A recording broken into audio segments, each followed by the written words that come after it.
Madame la Présidente de l'Assemblée générale, Monsieur le Secrétaire général, Excellences, Mesdames, Messieurs les chefs d'État et de gouvernement, Mesdames, Messieurs les chefs de délégation, distingués délégués, c'est avec gravité et beaucoup d'espoir que je porte la voix d'Haïti et les salutations d'un peuple digne et résilient qui, malgré les épreuves, revendique pour lui-même et pour l'humanité entière trois promesses universelles: le développement, le respect de la dignité humaine et la paix. La paix qui est aujourd'hui l'urgence absolue du peuple haïtien. Au nom de ce peuple, je vous adresse, Madame la Présidente, mes plus sincères félicitations pour votre élection à la tête de cette Assemblée. J'exprime également ma gratitude au secrétaire général Antonio Guterres pour son engagement indéfectible en faveur de notre organisation et son soutien constant et multiforme à la République d'Haïti. Mesdames, Messieurs, le thème de cette session, Mieux ensemble, 80 ans et plus pour la paix, le développement et les droits de l'homme, honore l'œuvre remarquable accomplie au fil des décennies. Il rappelle aussi l'impératif de rester unis et résilients face aux crises sans précédent qui menacent l'avenir de la planète, la paix et la sécurité internationale. Aujourd'hui, la faim menace des millions de vies, les conflits armés se multiplient et l'extrême pauvreté s'intensifie, provoquant des migrations forcées qui ébranlent la stabilité internationale et qui mettent à l'épreuve la solidarité des nations. À ces défis s'ajoutent les changements climatiques, la montée du terrorisme, les atrocités de masse, la criminalité transfrontalière, le recul des droits humains, la désinformation. On ne peut fermer les yeux sur l'urgence de renforcer les systèmes de santé, d'assurer une transition énergétique juste et de promouvoir l'égalité de genre, l'inclusion des jeunes. Ces enjeux appellent nous, les leaders mondiaux, à assumer notre responsabilité de bâtir une organisation des Nations Unies mieux adaptée aux défis d'aujourd'hui et aux espoirs de demain. Nous devons veiller à ce que toutes nos actions, y compris les avancées technologiques comme l'intelligence artificielle, servent à la paix, le développement et la dignité humaine. Mesdames et messieurs, à seulement 4 heures de vol d'ici, se joue une tragédie humaine, l'une des plus graves de notre hémisphère. Chaque jour, des vies innocentes s'éteignent sous les balles, le feu, la peur. Des quartiers entiers disparaissent, forçant plus d'1 million de personnes à l'exil intérieur et réduisant à néant souvenirs, investissements, infrastructures. Des milliers d'enfants sont privés de leur droit fondamental à l'éducation. Des milliers de jeunes sont condamnés au désespoir. Des centaines de filles et de femmes violées portent à jamais dans leur chair et dans leur âme les stigmates de la violence.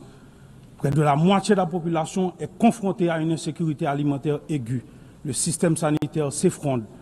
Les hôpitaux sont vandalisés, incendiés ou contraints de fermer leurs portes.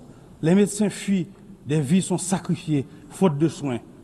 Même la prise en charge des personnes vivant avec le VIH ou la tuberculose est menacée. Voilà le visage d'Haïti aujourd'hui, un pays en guerre, un Guernica contemporain, une tragédie humaine aux portes de l'Amérique, à seulement 4 heures de vol d'ici. Il faut le dire, en Haïti, c'est une guerre qui se joue, une guerre entre des criminels qui veulent imposer la violence comme ordre social et une population désormais qui lutte pour préserver la dignité humaine et la liberté. La riposte doit être ferme et résolue.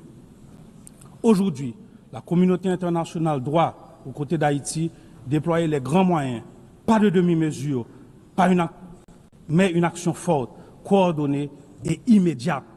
Le silence ou l'inaction n'est pas une option. Il faut agir vite pour protéger des vies, rendre l'innocence à des enfants, offrir un avenir à des jeunes et permettre à des citoyens et citoyennes de décider de leur avenir par les urnes. Chaque minute perdue se traduit en vies humaines sacrifiées et en recul de la démocratie. Haïti veut la paix. Haïti attend la paix. Haïti a droit à la paix. Oui, mesdames et messieurs, la paix aujourd'hui, le besoin le plus urgent du peuple haïtien, elle est la raison d'être du combat sans relâche que mènent nos forces de l'ordre et la mission multinationale d'appui à la sécurité. Beaucoup de policiers et soldats sont tombés dans la guerre contre les groupes criminels. hommage à ces héros haïtiens et kenyans qui ont payé de leur vie, leur engagement pour le rétablissement de la paix et de la sécurité en Haïti. Aujourd'hui, des 2500 initialement requis et promis, il y a sur le terrain seulement 1 millier de membres de la mission multinationale. Leur bravoure, conjuguée à nos propres efforts, n'a pas réussi à contenir la crise sécuritaire. Pourtant, nous avons augmenté de 40% le budget des forces de l'ordre, recruté de nouvelles promotions, renforcé nos effectifs, acquis du matériel et des équipements. Nous devons nous rendre à l'évidence. Haïti se trouve à l'épicentre d'une menace régionale inédite.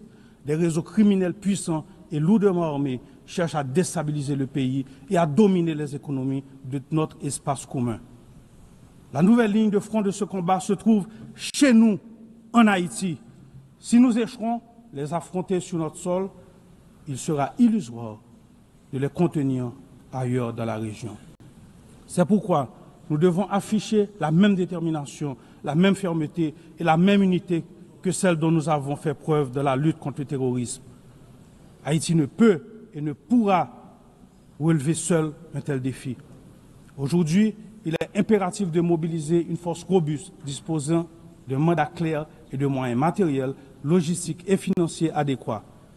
En cette matière, les leçons de l'expérience de la MMAS et les recommandations des experts haïtiens doivent être mises à profit.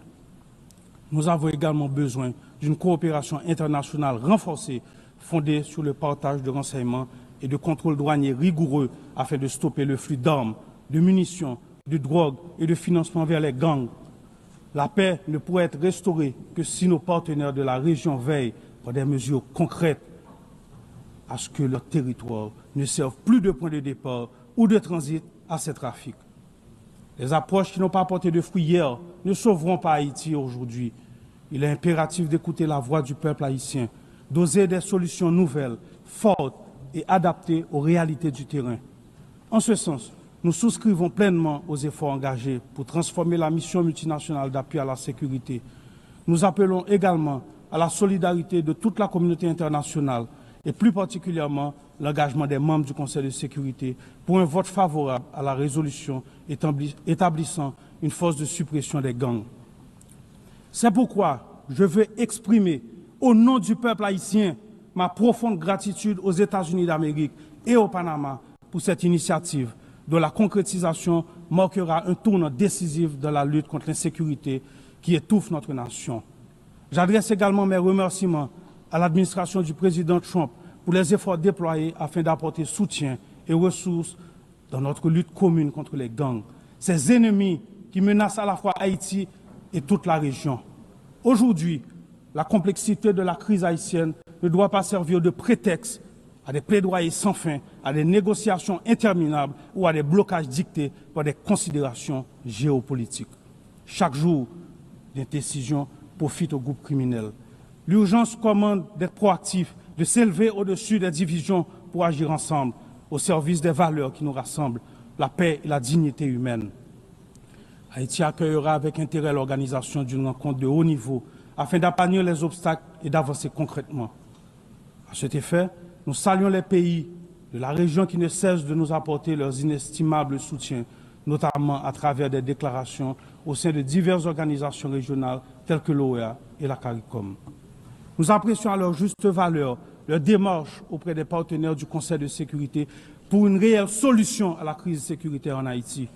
Nous rendons également hommage à tous les États qui, lors des crises passées, se sont tenus à nos côtés et exprimons l'espoir de pouvoir compter à nouveau sur leur engagement. Ensemble, nous pouvons et nous devons résoudre cette crise qui a trop duré. 12 millions d'hommes, de femmes et d'enfants attendent cet engagement. Mesdames, Messieurs, le Conseil présidentiel de transition est né d'un consensus politique issu d'intenses négociations entre les forces vives de la nation. Ce Conseil, dont la mise en place a été appuyée par d'importants partenaires internationaux et facilité par les éminentes personnalités de la CARICOM, dispose d'un agenda clair, au cœur duquel figure l'organisation d'élections libres et crédibles. Je répète, d'élections libres et crédibles. En dépit des multiples défis liés à la crise sécuritaire, le processus électoral pour lequel le CPT et le gouvernement font preuve d'une volonté politique réelle connaît des avancées significatives. Le Conseil électoral provisoire a déjà identifié plus de 85% des centres de vote, mobilisé plus de 70% du personnel électoral et un financement national de 65 millions de dollars est garanti. Le Conseil présidentiel de transition collabore étroitement avec la mission multinationale d'appui à la sécurité, l'OEA, la CARICOM et le BINU pour préparer des élections libres, transparentes et inclusives, reflétant la volonté souveraine du peuple haïtien et garantissant la participation pleine et effective des femmes, des jeunes, des personnes en situation de handicap et des groupes marginalisés. Dans le souci de maintenir une cohabitation politique productive, des efforts constants sont entamés et poursuivront pour élargir le dialogue avec différents secteurs de la vie nationale, pour renforcer le consensus et prévenir un vide qui serait fatal à la démocratie et à la stabilité. Le peuple haïtien doit pouvoir choisir ses dirigeants. L'État veut organiser des élections crédibles. Notre plus grand obstacle demeure le rétablissement de la sécurité. L'appel urgent et solennel que nous venons, une fois de plus, de lancer pour résoudre la crise sécuritaire en Haïti ne doit pas rester lettre morte, ni se perdre des discours ou des promesses non tenues. En Haïti, la paix ne peut plus attendre. Mesdames et messieurs, la période transitoire ne permet pas d'engager toutes les grandes réformes structurelles dont le pays a besoin, mais la crise humanitaire actuelle doit être adressée. À ce jour, l'État haïtien a fourni 72% de l'aide d'urgence destinée aux personnes déplacées internes et accompagne la relocalisation des familles. Nous exprimons notre profonde gratitude aux partenaires internationaux mobilisés à nos côtés de la réponse humanitaire et accueillons avec un vif intérêt les initiatives porteuses de ceux qui, comme l'Association des États de la Caraïbe, choisissent de rejoindre cet élan. Mais notre stratégie ne se limite pas seulement à l'assistance immédiate. Nous devons impérativement passer de l'aide à l'investissement. En ce sens, la volonté du gouvernement est d'initier le développement de deux grands pôles économiques, le Grand Nord et le Grand Sud, autour de filières stratégiques telles que l'agro-industrie, le textile, l'énergie renouvelable, le tourisme et les services. Haïti entend continuer à compter sur ses partenaires clés pour traverser cette période difficile et relancer son économie. Nous appelons à leur soutien à travers la mise en place de mécanismes concrets tels que le renouvellement de la loi Hope Help ou le lancement de projets de rénovation urbaine qui permettront de créer des emplois, de sortir durablement de l'impasse humanitaire et de réduire les pressions migratoires haïtiennes dans la région. Mesdames et messieurs, 2025 marque le bicentenaire de l'ordonnance imposant à Haïti le paiement d'une rançon pour la reconnaissance de son indépendance. Notre voix s'élève pour réclamer réparation, non pas dans un esprit de revanche ni d'acrimonie, mais avec un souci de justice et de vérité. Nous avons accueilli avec satisfaction la déclaration de la présidence française qui reconnaît la nécessité d'ouvrir des espaces de dialogue et de vérité historique, ainsi que la résolution du 5 juin 2025 de l'Assemblée nationale française reconnaissant l'injustice de cette rançon. Haïti a mis en place le Comité national de réparation et de restitution. Nous demandons que ces avancées soient suivies d'actions concrètes. La France, patrie des droits de l'homme, a aujourd'hui l'opportunité d'écrire une nouvelle page de son histoire avec Haïti en honorant les idéaux de liberté, d'égalité et de fraternité qui nous unissent. Mesdames et messieurs, je me dois de souligner l'apport inestimable de la diaspora haïtienne à travers le monde et le sort souvent difficile qui lui est réservé. Qu'ils vivent en Amérique, en Europe, en Afrique ou ailleurs, les millions d'Haïtiens à l'étranger contribuent au développement d'Haïti. Alors que nous traversons une crise multidimensionnelle, nous appelons à la patience et à la compréhension de nos partenaires et amis, afin que nos ressortissants soient toujours traités avec respect et dignité. Derrière chaque migrant, il y a un visage, une famille, une histoire et une contribution au pays d'accueil. Haïti réaffirme son attachement au dialogue et à la coopération bilatérale dans l'esprit du bon voisinage et du respect mutuel, afin d'identifier des solutions équilibrées et durables aux problèmes de l'île.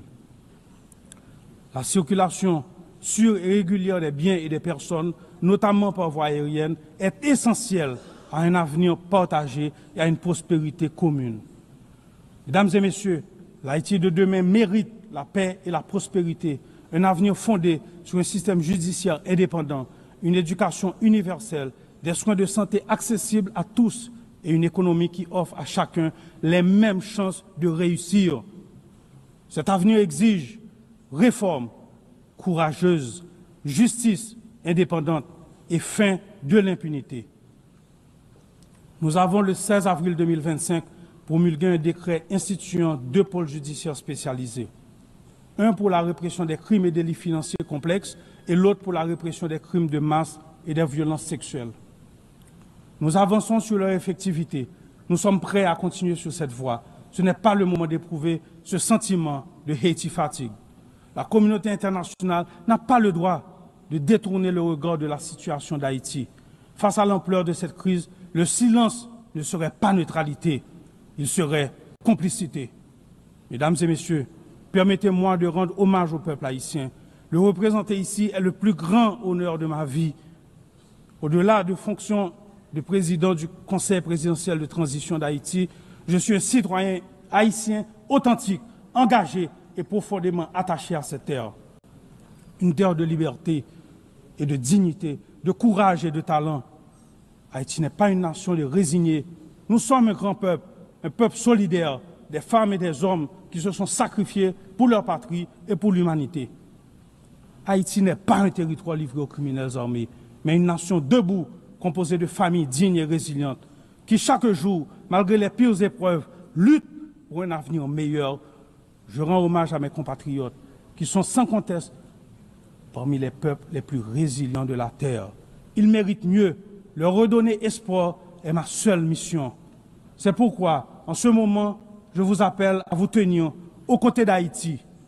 Nous devons bâtir la paix en Haïti, pour la Caraïbe, pour les Amériques, pour l'humanité entière. Je vous remercie.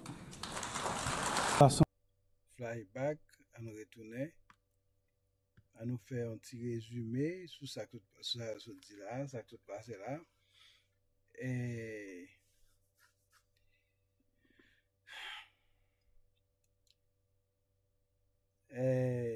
sincère disons ça que c'est pas moment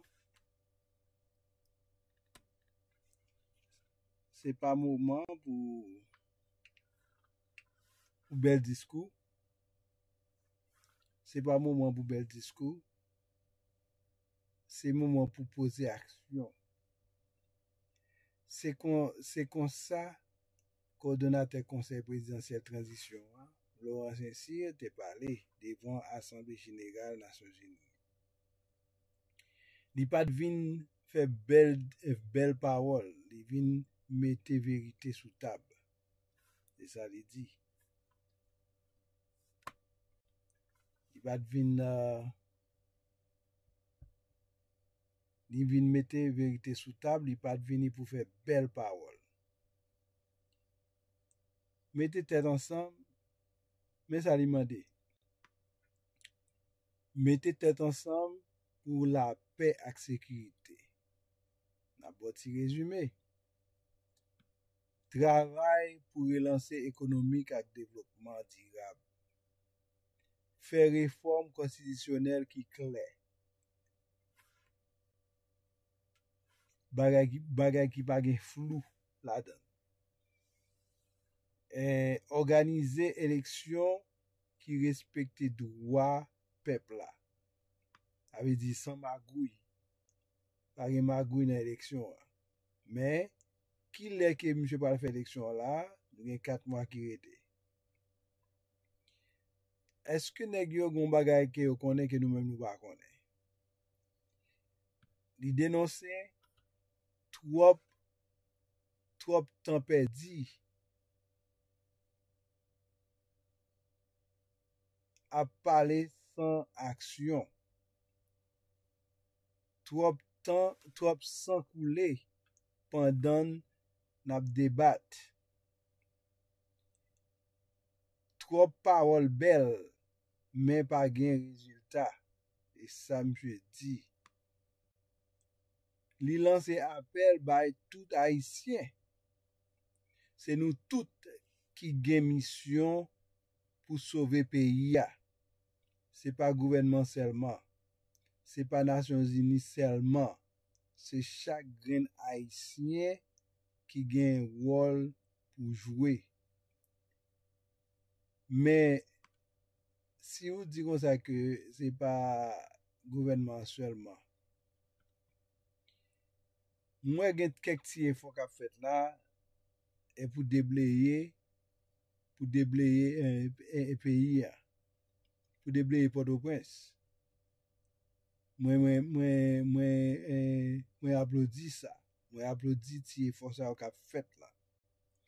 Mais les qu'on vinn non dans Nations Unies pour venir demander moun, pour venir mettre la paix, pour venir mettre sécurité pour vous. C'est vous qui pour commencer par sécurité dans le pays. Et puis, après les moun viennent d'où. Ou pas qu'à comme si, parce que nous connaissons, nous gagnons des précédents avec nation, ça yo. Yo vini, yo lapide des pays, yo violé petit tout, fait que ça t'a parlé de ça là, monsieur fait que ça t'a parlé, moun a violé petit tout, et font pas quelque bonne bagaille, et puis, ou même après les moun ça pour yo venir retourner dans le pays encore, pour yo venir, et faire même bagaille yo te fait déjà, encore, avec petit tout, avec violer madame, violer petite, et ba nous choléra, ba nous paquet de bonnes maladies. En tout cas, n'dépôt de discours pour nous, nous-mêmes, tout discours de l'ancien sérum, n'dépôt pour nous, nous-mêmes, n'a fait jugement par nous. Ok?